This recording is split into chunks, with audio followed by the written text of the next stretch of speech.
আজ বলবো এক মারাত্মক শক্তিশালী হাদিসের কথা। সব মানুষ মিলে যদি তোমার কোনো উপকার করতে চায়, তবে ততটুকুই করতে পারবে যতটুকু আল্লাহ তোমার জন্য নির্দিষ্ট করে রেখেছেন। আর যদি সব মানুষ মিলে তোমার কোনো ক্ষতি করতে চায়, তবে আল্লাহ তোমার জন্য যা নির্দিষ্ট করেছেন তার বেশি ক্ষতি কেউ করতে পারবে না। সুনানে তিরমিজি 2516।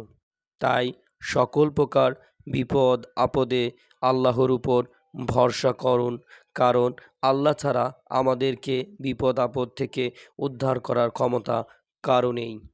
তাওয়াক্কুল করবেন শুধু আল্লাহর উপর, দেখবেন সকল সমস্যার সমাধান অটোমেটিক হয়ে গেছে।